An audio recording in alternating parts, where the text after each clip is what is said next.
Lo primero que escuché fue el sonido. No fue un grito claro ni una voz pidiendo ayuda. Fue algo más triste, más roto. Un llanto débil, como si viniera desde muy lejos, como si el aire caliente lo estuviera triturando antes de que llegara a mis oídos. El desierto de Arizona suele ser silencioso, pero no es un silencio vacío. Es un silencio que pesa, un silencio que te mira, un silencio que te advierte que no perteneces ahí. La gente cree que el desierto es solo tierra y cactus. No entienden. El desierto tiene carácter, tiene humor, tiene memoria, y cuando decide callar, te hace sentir pequeño. Cuando decide hablar, te obliga a escuchar. Ese día, el silencio se rompió, y cuando se rompe en el desierto, casi nunca es por algo bueno. Yo estaba trabajando cerca de Organ Pipe, revisando una cerca que el viento había tumbado. Había salido de casa temprano, como siempre. En junio, a las 10 de la mañana, Arizona ya parece un horno encendido. No hay nubes, no hay sombra, no hay piedad. Solo un sol blanco y una tierra roja que te sube el calor hasta los huesos. Me llamo Ernesto Vargas. Tengo 52 años. Nací en Altar, Sonora, pero llevo más de 20 años viviendo en Ajo, Arizona. Trabajo como ranchero. Cuido ganado, reviso pozos, reparo cercas. No soy migra, no soy coyote, no soy bajador. Soy un hombre de campo, de esos que aprendieron a leer el suelo para saber si alguien pasó. De esos que respetan el desierto porque saben que el desierto no perdona. Mi papá fue ranchero, mi abuelo también. Yo crecí en el desierto de Sonora, montando caballo, aprendiendo a distinguir huellas, a encontrar sombra donde parece que no hay nada, a medir el viento con la cara. El desierto no me da miedo, le tengo respeto. El respeto es distinto, el miedo te paraliza, el respeto te mantiene vivo. Por eso, cuando escuché ese llanto, lo primero que hice fue detenerme. Miré alrededor, desierto vacío hasta donde alcanzaba la vista. Nada, nadie. Pero el llanto seguía. Venía de un mezquite, unos 20 metros adelante. Caminé despacio. En el desierto uno no se lanza sin mirar. Las chollas te brincan, las víboras se esconden. Las espinas te abren la piel como si fueran garras. El calor te roba la paciencia y la cabeza. Mientras avanzaba, el corazón me golpeaba el pecho. No era solo curiosidad. Había algo en ese llanto, algo que no cuadraba. Pensé, es un coyote. A veces los cachorros suenan así. Pero luego me dije, no. A las 2 de la tarde, con este calor, un coyote no se queda llorando al aire libre. Los animales saben cuándo esconderse. Los humanos no siempre. Aparté unas ramas, y lo primero que vi no fue al bebé. Fue el círculo de botellas negras. 3, 4, quizás 5 botellas de plástico, pintadas para que no brillaran con el sol. Tiradas como si alguien las hubiera soltado corriendo. Vacías. Las reconocí de inmediato. Son las botellas que usan los migrantes. Las pintan de negro para que desde el aire no se vean como un destello. Cuando ves botellas negras en el desierto, sabes que alguien pasó por ahí. Y cuando están vacías, sabes que alguien está en problemas. Y en medio de ese círculo, como un objeto absurdo en un infierno de espinas y polvo, había un osito de peluche azul, azul desteñido, sucio de tierra roja, con una oreja torcida, como si el juguete también estuviera cansado. Aparté las ramas con cuidado, sentí las espinas rasparme los antebrazos, y entonces lo vi, un bebé, solo, tirado sobre un cobertor sucio, la cara cubierta de polvo, los labios resecos, partidos, agrietados hasta sangrar, los ojos hundidos. Lloraba sin lágrimas, como si el cuerpo ya no tuviera agua ni para eso. Tenía tal vez 1 año, quizás 2. A esa edad, un niño todavía tiene la mirada limpia, pero la mirada de ese bebé no era limpia. Era una mirada vieja, de terror. En cuanto mis ojos se encontraron con los suyos, el llanto se detuvo de golpe. Se quedó en silencio. Un silencio peor que el llanto. Me miró como si yo fuera otro monstruo más del desierto. Como si hubiera aprendido demasiado temprano que el mundo puede ser cruel. Yo no había dicho nada todavía. No había hecho nada. Y aún así, su cuerpo se tensó, como si estuviera listo para morir en lugar de confiar. Ahí supe que estaba muy mal. Metí la mano bajo el cobertor, despacio, para no asustarlo. El cuerpo estaba ardiendo, fiebre alta, la piel seca, caliente, como papel. Lo levanté. Pesaba casi nada, ligero como un pájaro, como si alguien le hubiera sacado el agua del cuerpo. Se me apretó el estómago. Miré su cara, los labios rotos, la respiración rápida, los ojos medio cerrados, señales de golpe de calor severo, la piel seca, sin sudor, la respiración acelerada, la fiebre, la debilidad. «Shh», le dije. «Ya estás bien, mijo, ya estoy aquí». Pero en cuanto lo dije, supe que era mentira. No estaba bien. El bebé ya no sudaba, nada. Y eso, en el desierto, es una sentencia. Cuando el cuerpo deja de sudar, significa que ya no tiene agua para enfriarse. Es el último paso antes del apagón. El cuerpo se rinde, la sangre se espesa, los órganos empiezan a fallar. En un adulto ya es grave, en un bebé es casi un final anunciado. Busqué mi teléfono, sin señal. Estábamos lejos, más de 30 kilómetros del pueblo más cercano. No había sombra. Eran las 2 de la tarde. El sol caía directo sin piedad. La tierra parecía respirar fuego. El bebé dejó de llorar otra vez. Su cabecita cayó hacia atrás, la boca abierta, los párpados pesados. Eso fue peor que el llanto. No, murmuré. Corrí hacia mi troca. Las piernas me pesaban. El corazón me golpeaba las costillas. Cada paso me parecía demasiado lento. Yo, que me creía curtido por el desierto, sentí miedo de verdad. No el miedo de un ruido en la noche. El miedo de saber que una vida se te está yendo en los brazos y que el tiempo es un enemigo, invisible. Llegué a la troca y prendí el motor. El aire acondicionado soltó primero aire caliente, como si también estuviera sufriendo. Luego, bendito sea Dios, empezó a enfriar. Puse al bebé en el asiento del copiloto. Le abroché el cinturón, que le quedaba absurdamente grande como una burla cruel. Busqué mi botella de agua, media botella, eso era todo lo que tenía. Le abrí la boquita con cuidado. Le puse unas gotas en la lengua. El agua se le salió por las comisuras. «Traga, mijo, traga». Nada. Sus ojos estaban perdidos, inconsciente, o casi.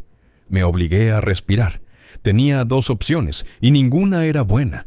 La primera, quedarme ahí, al lado del bebé, bajo ese sol que rajaba las piedras, y esperar a que pasara alguien. Pero yo conocía esa zona. Nadie iba a pasar. No en junio. No por ese camino olvidado. Podían pasar horas, y lo único que llegaría sería la muerte.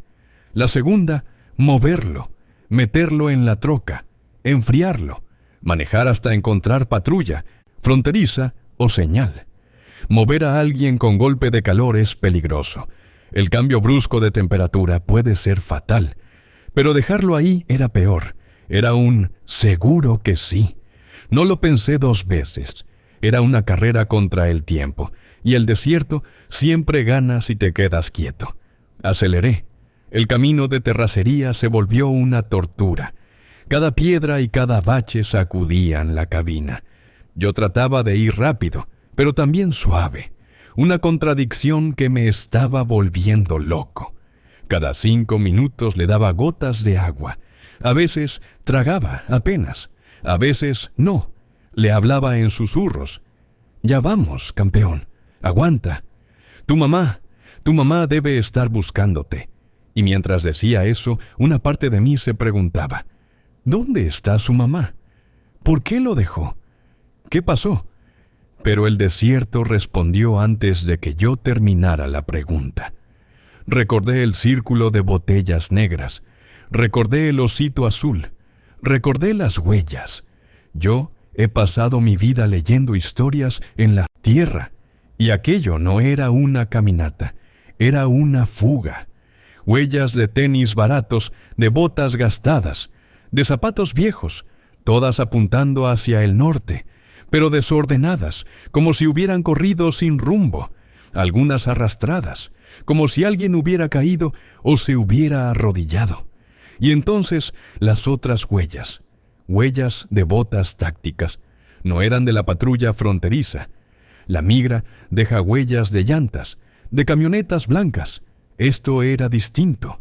Botas pesadas, marcadas, separadas con seguridad. Huellas de gente que camina como quien se cree dueño del terreno. En esta parte del desierto solo hay una cosa que se casa así: gente, bajadores. El nombre me supo a veneno. Los bajadores son lo peor del desierto. No son coyotes, no son narcos de cartel como los pinta la tele. Son ratas armadas que se alimentan del miedo de los más débiles. Atacan a los grupos de migrantes cuando están agotados, sin agua, perdidos. Les roban lo poco que traen. A veces les quitan la vida. A veces se los llevan. Eso explicaba la estampida. El grupo corrió, se dispersó, y en medio del pánico, alguien, probablemente su madre, tomó una decisión imposible: esconder al bebé y atraer el peligro lejos. Un sacrificio, una apuesta contra el desierto y contra la maldad humana. Pensar eso me apretó la garganta. Miré al bebé. Sus pestañas estaban llenas de polvo. Su mano diminuta se movía como buscando algo. «Aguanta», le dije. «Aguanta». Seguí manejando. A los 20 minutos vi un brillo a lo lejos. Parecía agua, un charco perfecto, un espejismo. Pero mi corazón, desesperado, se aferró igual. Aceleré. El brillo se hizo más sólido. «Un pozo, un tanque, algo», pensé. Pero al acercarme, el desierto me dio una bofetada. Era el techo oxidado de un carro viejo, reflejando el sol como un espejo cruel. La decepción fue física. Me dolió el pecho. «Maldito desierto», murmuré. El calor empezó a marearme. El aire dentro de la cabina era fresco por el aire acondicionado, pero el sol entrando por el parabrisas era una lámpara gigante. Mis manos sudaban, mi cabeza zumbaba. La carretera ondulaba como si fuera agua. Y entonces escuché una voz. «Ernesto». Era la voz de mi padre. Mi papá murió hace 10 años. «Ernesto, ¿qué estás haciendo?». Me congelé. Miré alrededor como si fuera a verlo sentado en el asiento trasero. No había nadie. Tragué saliva. El desierto te hace eso. Te pone fantasmas en la cabeza. Te muestra cosas. Te habla con voces que no deberían existir.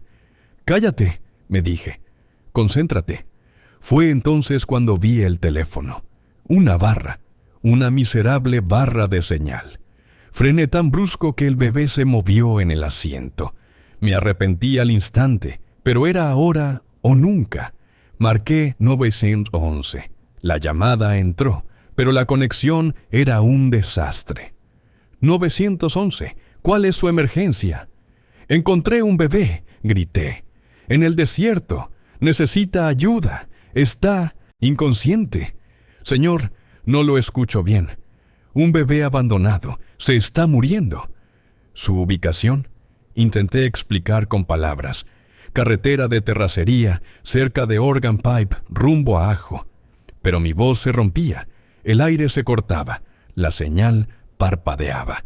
«Cerca de...» Y la llamada murió. Silencio. Marqué otra vez. Nada. Otra vez. Nada. Al cuarto intento, entró de nuevo. «Soy Ernesto Vargas», dije rápido, como disparando. «Encontré un bebé. Deshidratación severa. Voy manejando hacia Ajo. Necesito una ambulancia. Ahora».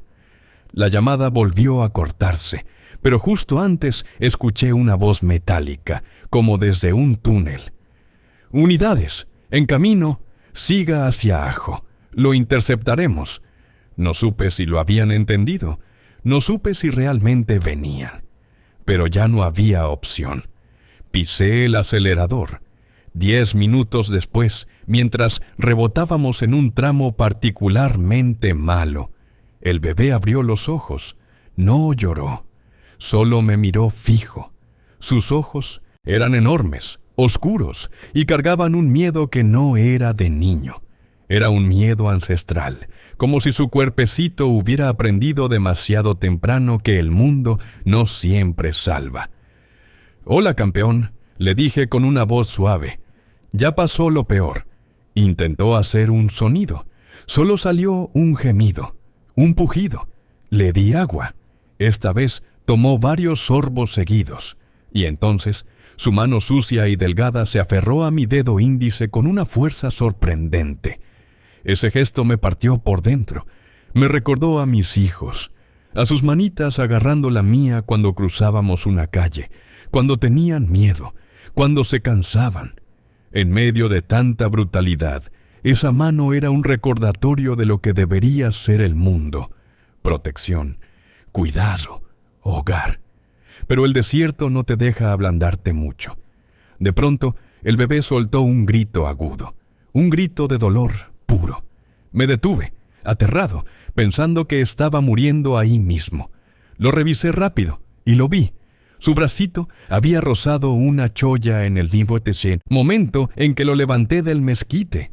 Las espinas estaban clavadas en su piel, docenas.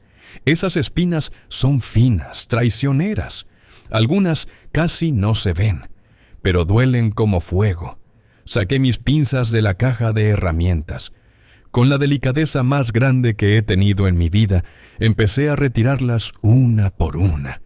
Cada espina que sacaba, él gritaba, y cada grito era un cuchillo en mi pecho. Seguí manejando con el llanto del bebé como una condena. Me sentía culpable por las espinas, por cada bache, por no poder hacer más. El cielo empezó a cambiar, apenas, como anunciando que el sol se acercaba a la tarde, pintando el horizonte con naranjas sucios. Entonces escuché otro motor. A lo lejos, una nube de polvo venía rápido.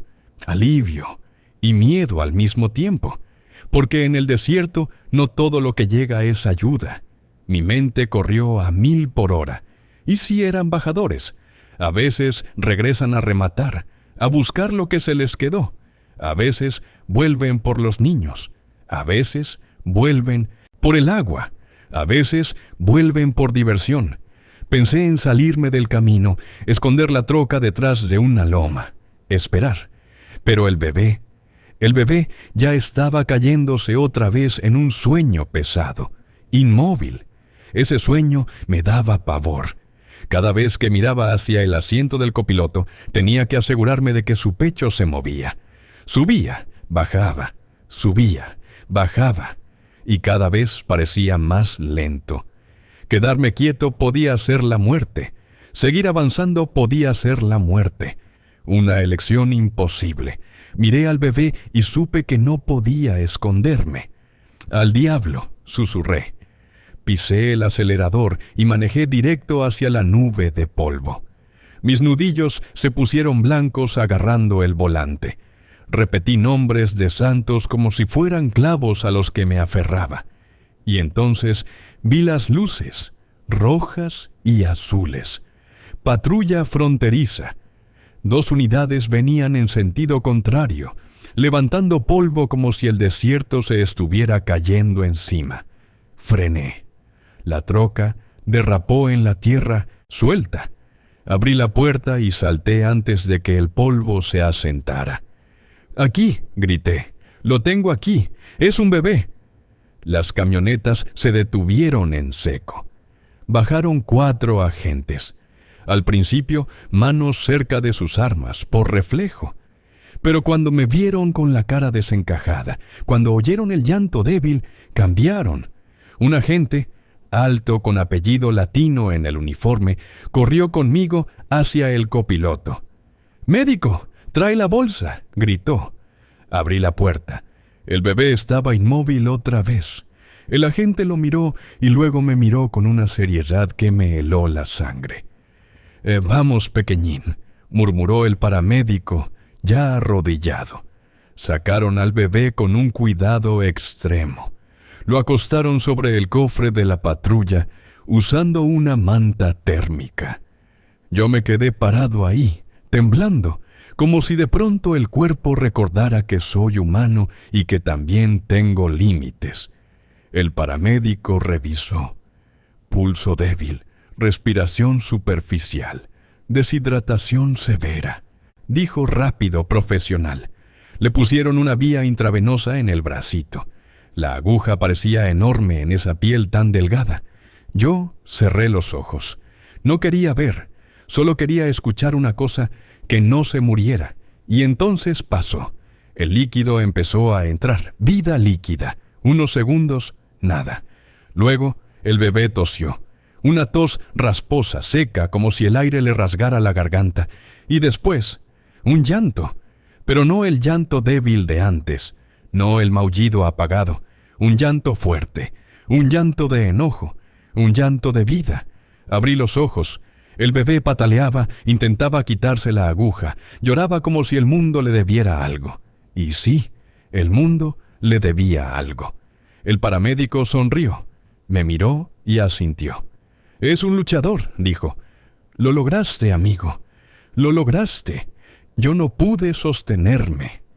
Me dejé caer al suelo, sentado en la tierra caliente, y me tapé la cara con las manos llenas de polvo y grasa.